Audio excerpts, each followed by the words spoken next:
llamada El verdadero Jesús.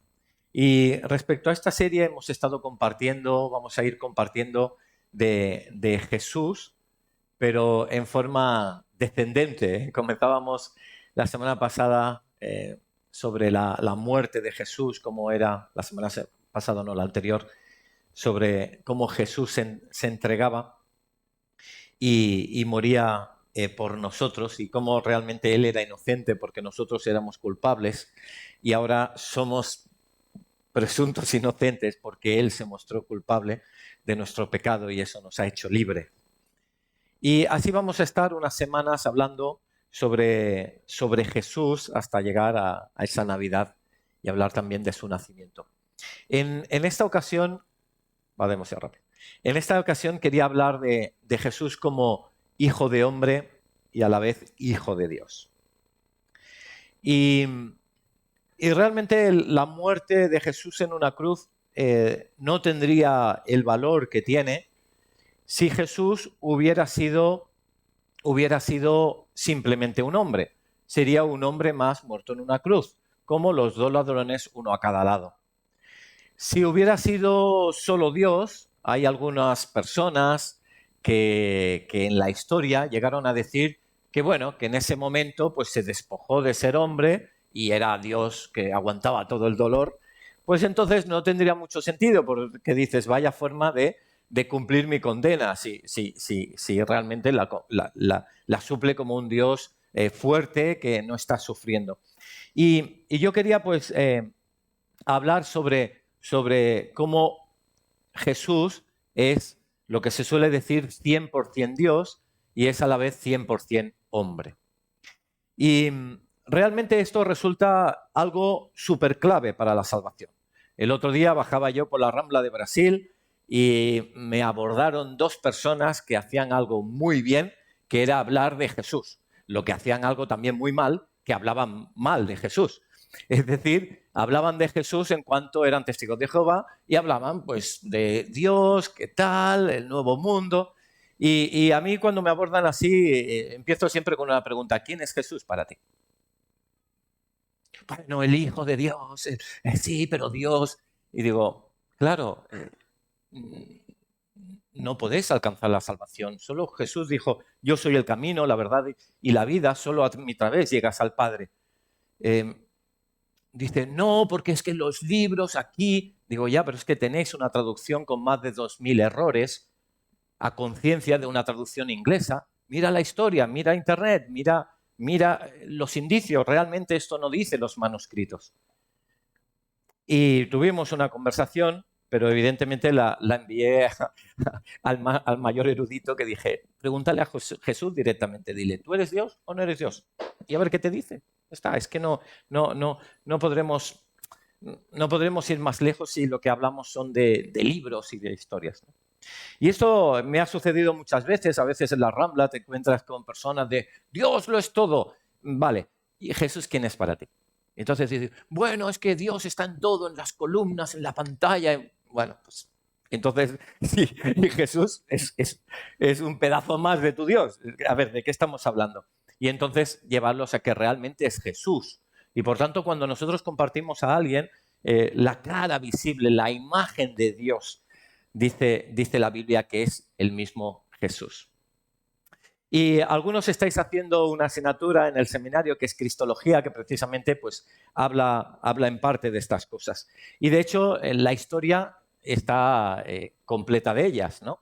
Por ejemplo, hubo un señor Apolinario, que Apolinario pues, tuvo una visión de Jesús como que tenía, pues estaba como dividida esa naturaleza de cuerpo de hombre y esa naturaleza divina. Entonces tenía como dos partes, ¿no? Que era como 50%, 50%. Luego, posteriormente, estamos hablando siglo III, siglo IV de la historia, tenías a Néstor, que hablaba de que era una persona humana que juntamente en algunos momentos también con una persona divina que se tocaban en ciertos momentos. Y entonces ahí podía tener esa dualidad. O incluso, pues, tenemos a otro, a Eutico, que va a hablar de ambas naturalezas que cambian según el interés que soportaba, de tal manera que la naturaleza de Dios con la naturaleza del hombre se juntaba y hacía una nueva naturaleza como extraña, ¿no? En cualquier caso, al final se llegó a un concilio, a una reunión de eruditos de la época, y el 1 de noviembre, hace poquito pasó, del 451 después de Cristo, se reunió durante aproximadamente, desde el 8 de octubre, o sea, por un mes, desde el 8 de octubre al 1 de noviembre, se unieron para llegar a esta confesión de fe sobre quién es Jesús. Y os la voy a leer porque esa es la confesión de fe que nosotros creemos, ¿no?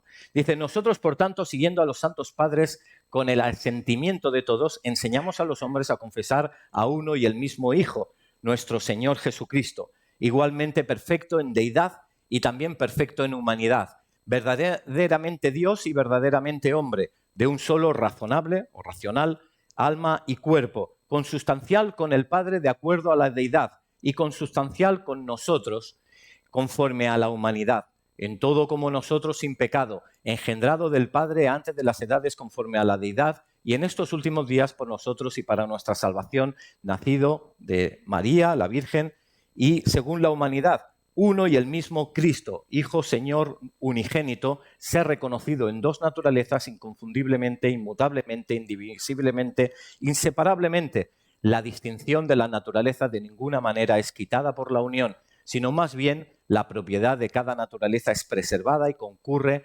en una persona y una subsistencia, no partida ni dividida en dos personas, sino uno y el mismo Hijo, unigénito, Dios, Verbo, Señor Jesucristo, como los profetas desde el principio han declarado respecto a Él, y el Señor Jesucristo mismo nos ha enseñado, y según el credo de los santos padres que nos ha sido entregado.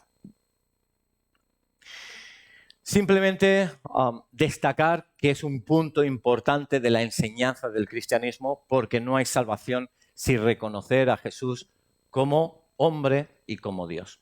Y yo te quería invitar a explorar unos versículos que tenemos en el libro de Hebreos y que dice lo siguiente. Dice: por tanto, dice el autor de Hebreos, teniendo un gran sumo sacerdote que traspasó los cielos, Jesús, el Hijo de Dios, retengamos nuestra profesión, porque no tenemos un sumo sacerdote que no pueda compadecerse de nuestras debilidades, sino uno que fue tentado en todo según nuestra semejanza, pero sin pecado. Acerquémonos, pues, confiadamente al trono de la gracia, para alcanzar misericordia y hallar gracia para el oportuno socorro. Y en este texto pues podemos ver algunos matices. Cuando dice que es un sumo sacerdote, quiere decir que es el intermediario entre nosotros y la eternidad, el intermediario entre nosotros y Dios Padre, el intermediario entre la salvación y nuestra vida de perdición. Por tanto, Él está como mediando, ha mediado a través de esa cruz. Y dice: Jesús, el Hijo de Dios. Y dice: retengamos nuestra profesión. Profesión viene de una palabra griega, cosmología, de asentir, de pactar, de reconocer algo. Es decir, nuestra profesión, aquí se está refiriendo no que seamos pues carpinteros o ebanistas o enfermeras, sino se está refiriendo a nuestra profesión, es nuestro pacto, nuestra confesión de fe. Es decir, tal como nosotros hemos reconocido que somos cristianos, Jesús, el Hijo de Dios, se ha mostrado así, dice: retengamos. Es decir, si tú te consideras hijo de Dios, si te consideras cristiano o cristiana, no es ya está hecho, sino también retengamos eso, retengamos nuestra confesión. Y dice, la creencia profesada, esa religión o esa relación cristiana que tenemos. Porque dice: porque no tenemos un sumo sacerdote que no pueda compadecerse. ¿Por qué se compadece de nuestras debilidades? Porque Él también fue tentado según nuestra semejanza. Cuando Él pasó todo lo que pasó, sufriendo en momentos de forma natural como ser humano, también nos permite sentirnos comprendidos por Él, porque ha pasado por lo mismo. A veces sucede que tenemos una conversación con un amigo y le decimos cuál es nuestro problema y te dice, uy, esto que estás pasando a mí me sucedió hace 10 años. Y wow, pues te sientes muy comprendido. Claro, yo cuando hablo contigo me entiendes de una forma que otras personas no entienden, porque estás pasando por algo muy similar. Pues Jesús pasó por toda tentación y por toda prueba. Él va a entendernos perfectamente y se va a compadecer de nosotros. Porque fue tentado en todo, pero evidentemente sin pecado.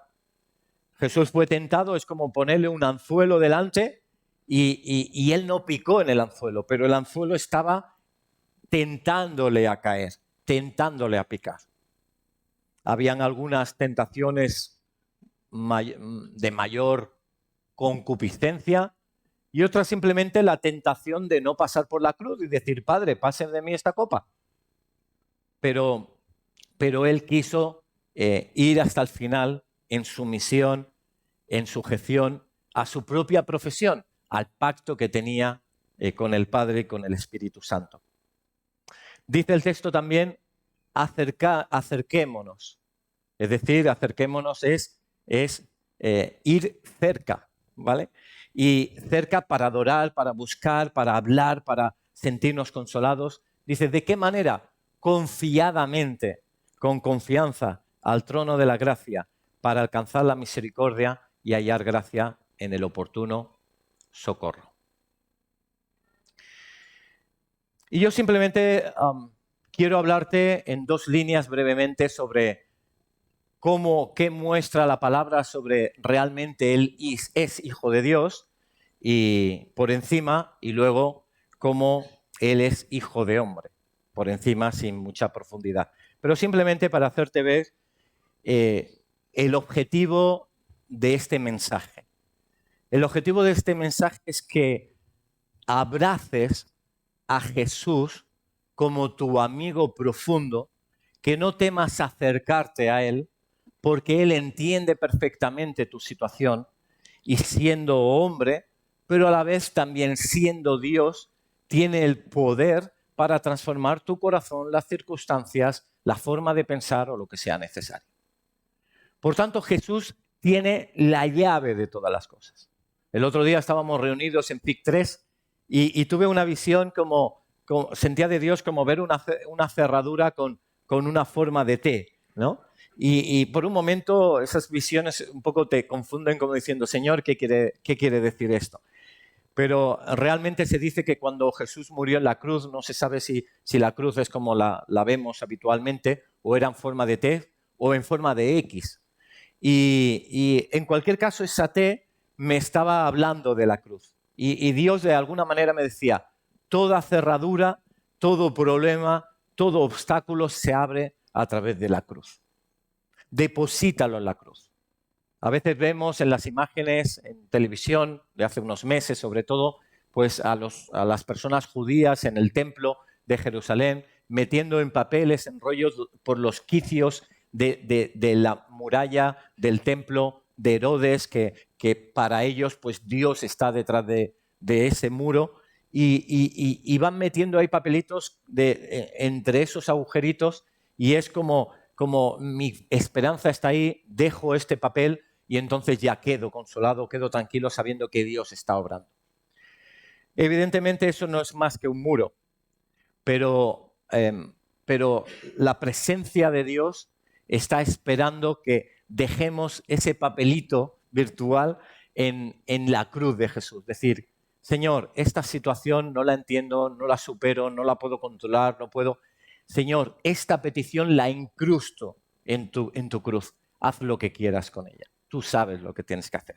Porque yo quiero ese camino de cruz que es un camino estrecho inicialmente, pero que se abre de una forma excepcional. Te voy a dar algunos argumentos simplemente cómo estás acercándote. Cuando hablas a Dios, cuando hablas a Jesús, te estás acercando a Dios. Jesús se muestra en diferentes momentos omnipresente, como conoce circunstancias que él no había estado, omnipotente, como controla los cielos, el mar, omnisciente, como sabe lo que hay en el corazón, por ejemplo, en la Escritura dice de los fariseos o de cualquier otra persona. Y te voy a dar un versículo concreto. En Juan capítulo 1, versículo 1, dice que en el principio era el Verbo, y el Verbo era con Dios, y el Verbo era Dios. Es decir, en el principio de todo, el principio no es que digas el principio del Big Bang, sino antes de eso, es decir, desde la eternidad. ¿Quién había desde la eternidad con el Padre? Jesús, el Verbo, la palabra, el Logos. Pero no solo que estaba con él, es que el Verbo estaba con Dios, con el Padre, pero además el Verbo era Dios. Por tanto, claramente, tan solo versículo 1 de Juan 1 nos habla en este sentido. Y te voy a dar otro ejemplo. Cuando Moisés se encuentra con la zarza ardiente, Moisés ve como difícil ahora con 80 años volver a la tierra, a Egipto, para decirles que va a rescatar al pueblo para buscar una tierra prometida. Y mira lo que le dice Moisés, dijo Moisés a Dios, he aquí que llego yo a los hijos de Israel y les digo, el Dios de vuestros padres me ha enviado a vosotros. Si ellos me preguntasen, ¿cuál es su nombre?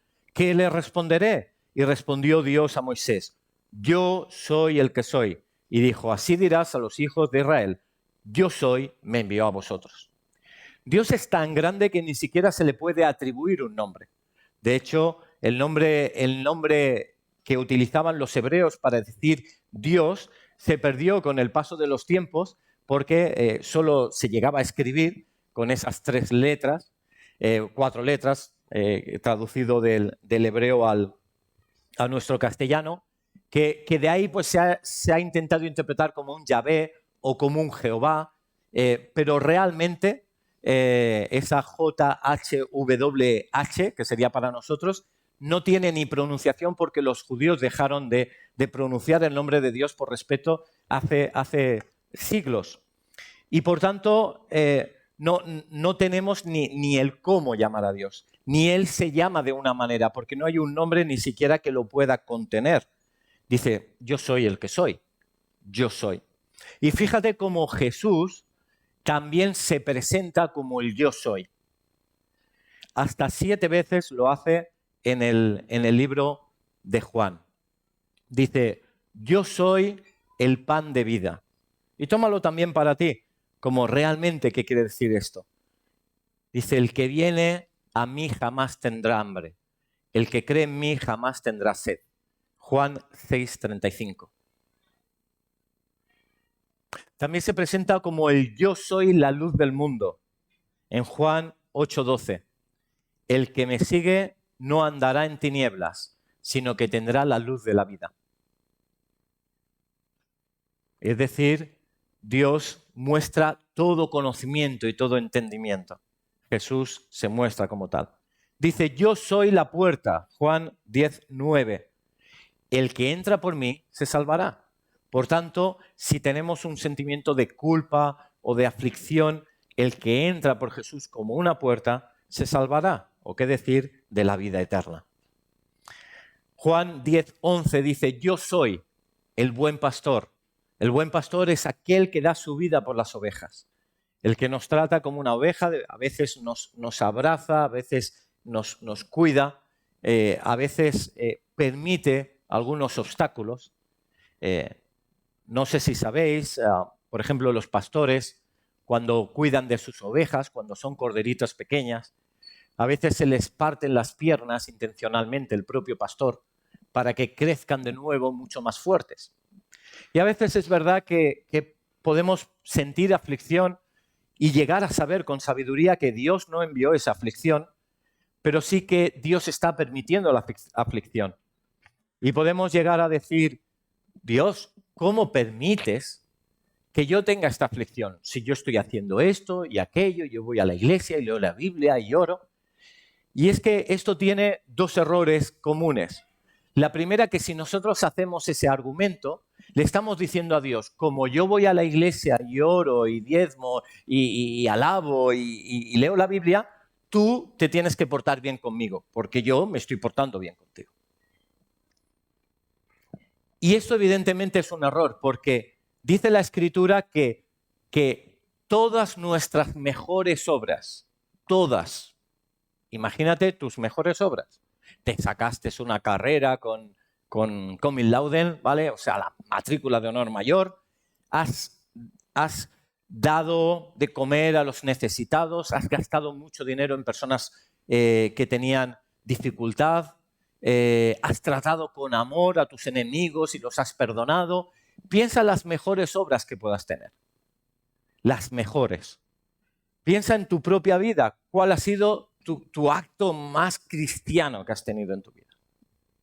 Has orado por personas que han sanado y entonces has visto el poder de Dios ahí obrando. ¿Has predicado su evangelio?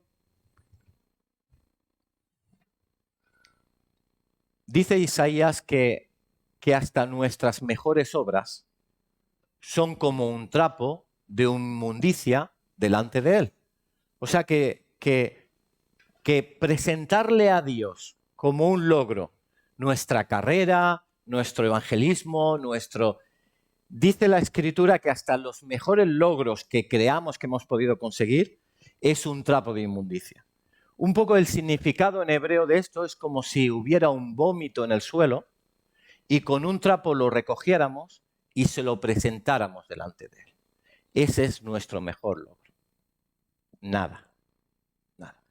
Entonces nadie debe creerse, ni siquiera hay momentos que pican a la puerta de Jesús y dice, bueno, no os conocí, aunque dierais de comer, aunque dierais la vida por otras personas, si no me habéis conocido a mí, no os conocí.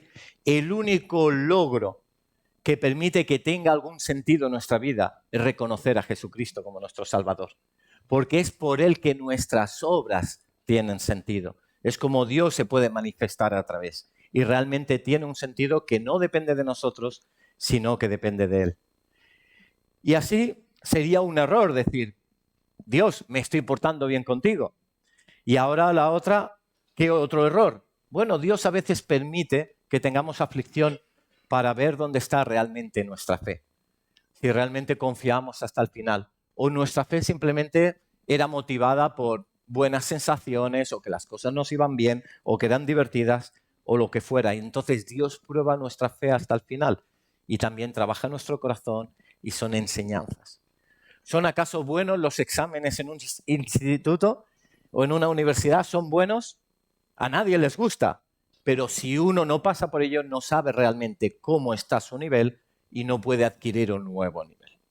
Entonces Dios, como buen pastor, nos guía a prado de deleitados pastos y también a veces por caminos de sombra y de muerte que son complicados.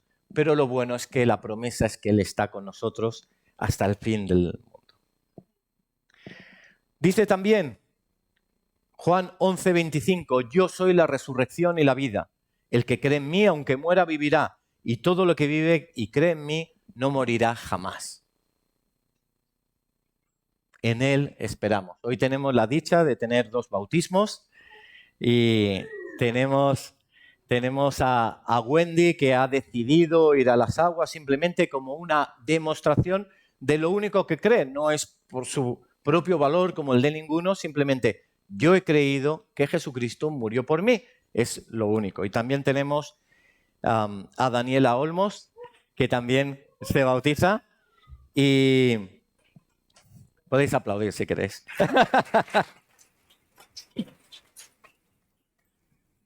Y si hay alguien más que no está bautizado en edad adulta y cree que Jesucristo murió por ello, no es necesario ser mexicano para bautizarte hoy, sino que puede ser de otra nacionalidad y pasaremos un tiempo precioso gozándonos de tu decisión. Tan solo habiendo agua y habiendo esa creencia es suficiente para creer en Jesús. Yo soy la resurrección y la vida. Y luego dice Juan capítulo 14, versículo 6, yo soy el camino, la verdad y la vida. Es muy curioso porque Confucio dijo, hay un camino, y Buda dijo, yo no soy el camino. Pero Jesús dijo, yo soy el camino, la verdad y la vida. Nadie va al Padre si no es a mí través. Y por último, Juan 15:5, yo soy la vid y vosotros los pámpanos. Es como un árbol plantado, como esa cruz de madera plantada que ha ramificado y ahora a nosotros nos da frutos y poder estar unidos a Él. Mira la conexión de Jesús con Dios, que utilizaba la misma presentación, yo soy. De hecho, la porción del Espíritu Santo en Él era extrema. En Lucas capítulo 4, versículo 18 dice, el Espíritu del Señor está sobre mí, por cuanto me ha ungido para dar buenas nuevas a los pobres. Nosotros somos cristianos como pequeños Cristos, pero Él es el ejemplo. Y Él estaba totalmente ungido, guiado, llevado por el Padre a través del Espíritu Santo, y por tanto había una comunidad, una comunión perfecta en esa comunidad. Por ejemplo, Pedro también en la casa de Cornelio llega a predicar diciendo, como Dios ungió con el Espíritu Santo y con poder a Jesús de Nazaret, y como éste anduvo haciendo bienes y sanando a todos los oprimidos por el diablo, porque Dios estaba con él. Jesús es Dios. Jesús es Dios. Y simplemente permíteme darte también ejemplos de cómo Jesús también es hombre. De hecho, que Jesús se ha llamado Hijo de Hombre en la Escritura aparece 88 veces en el Nuevo Testamento. Hemos hablado de Juan 1:1, pues un poquito después, en el Evangelio de Juan, capítulo 1, versículo 14, dice, y aquel verbo, es decir, Jesús, fue hecho carne y habitó entre nosotros, y vimos su gloria, gloria como el unigénito del Padre, lleno de gracia y de verdad. Es decir, fue hecho carne y habitó entre nosotros. Fue hecho hombre. Primera de Juan 4:2 dice, en esto conoced el Espíritu de Dios, todo espíritu que confiesa que Jesucristo ha venido en carne es de Dios. Y así hay aspectos que son atributos propios del ser humano que Jesús también vivió. Por ejemplo, cuando iba creciendo, siendo un jovencito, dice la Escritura que Jesús crecía en sabiduría y en estatura y en gracia para con Dios y con los hombres. Por tanto, había un crecimiento y también un crecimiento del cerebro neuronal, de las emociones, también en él. En el Evangelio de Juan, cuando muere su amigo, realmente va a la sepultura, al sepulcro, y ahí María, Marta están confundidas. Ha muerto su verdadero amigo, pero dice la Escritura, y es alguien que va a resucitar más tarde como Dios, que puede hacerlo y como milagro del Espíritu Santo, pero dice en el versículo 35 del capítulo 11 de Juan, el versículo más corto de toda la Biblia, Jesús lloró. Jesús lloró.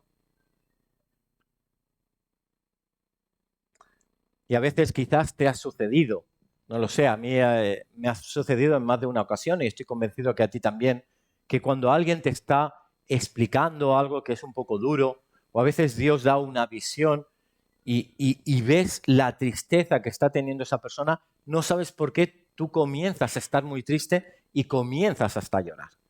Y es porque el Espíritu Santo te está transmitiendo qué está sufriendo esa persona.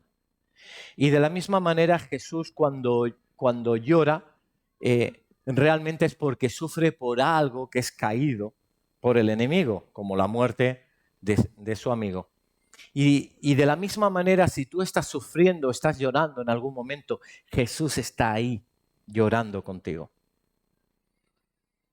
Dice la Escritura también que fue tentado y el enemigo lo llevó lejos por 40 días y 40 noches.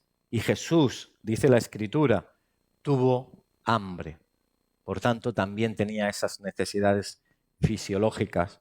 O, por ejemplo, cuando estaban en el mar y hubo una tempestad tan grande que las olas cubrían la barca, dice que él dormía. Por tanto, atributos típicos, naturales del ser humano. Y Y quería finalizar simplemente recordando el versículo que hemos compartido y que lo hagas tuyo. Dice, por tanto, teniendo este sumo sacerdote que traspasó los cielos, Jesús, el Hijo de Dios, retengamos nuestra profesión, nuestra creencia, nuestra confesión. Dice, porque no tenemos un sumo sacerdote que no pueda compadecerse de nuestras debilidades, sino uno que fue tentado en todo según nuestra semejanza, pero sin pecado. Acerquémonos, pues, confiadamente al trono de la gracia, para alcanzar misericordia y hallar gracia para el oportuno socorro. Quizás el texto queda bien y lo entendemos bien, pero en el día a día quizás entramos en algunas confusiones. Hay personas que igual llevan, no sé, semanas que no leen la Biblia, que les cuesta leer la Biblia. Y entonces se sienten que están fallando a Dios y que Dios un poco hasta podría estar hasta molesto con él. Es que ahora me da cosa pedirle a Dios porque es que yo no estoy leyendo la Biblia. Pero eso es un argumento que realmente no está en el corazón de Dios. Porque no lea la Biblia no quiere decir que tú no te puedas acercar a Dios. Esto los padres que tenéis niños cuando han sido pequeños o si los tienes pequeños, te das cuenta fácilmente. Porque un niño, un hijo tuyo no haga los deberes, no es por eso que no puede decir y llorar en tu regazo y decirte cómo se siente o pedirte que si le puedes hacer la comida porque tiene hambre. No le vas a dejar de comer porque no ha hecho los deberes. Entonces no tiene mucho sentido. Realmente leer la Biblia, hablar a Dios, venir a la iglesia, no son actos que hacemos para agradar a Dios. Son actos que hacemos porque amamos a Dios. Cuando tú haces las cosas porque amas a Dios, te salen naturales.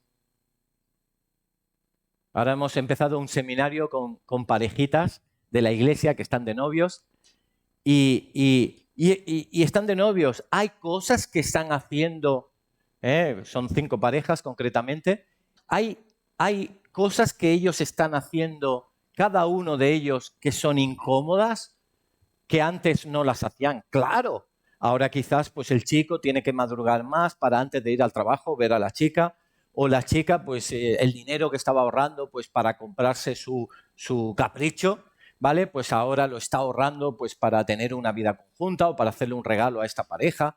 O quizás pues cuando van y ahora ya no se queda en casa toda la tarde ahí tranquilito, tranquilita, durmiendo o jugando al FIFA, sino que ahora pues dice, bueno, venga, ¿quieres ir a ver esa película? Venga, cariño, vamos, ¿no? Y vas a ver una película que ni te interesa. Son sacrificios, pero es que lo haces por amor. ¿Te obligan? No. ¿Tienes que fichar? No.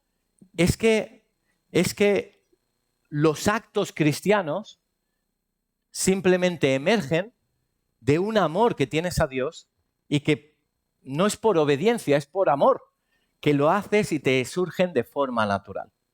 Y por tanto, si cuesta leer la Biblia, bueno, pues pídele a Dios o dile, Señor, te quiero amar más, o dile lo que te preocupa, o busca la forma en cómo profundizar en ese amor con Él, aparta tiempo con Él, búscalo de forma más intencional, que las actividades no te ahoguen, pero no te sientas culpable de decir, uy, es que ahora ya no soy tan agradable a Dios, porque no tiene sentido.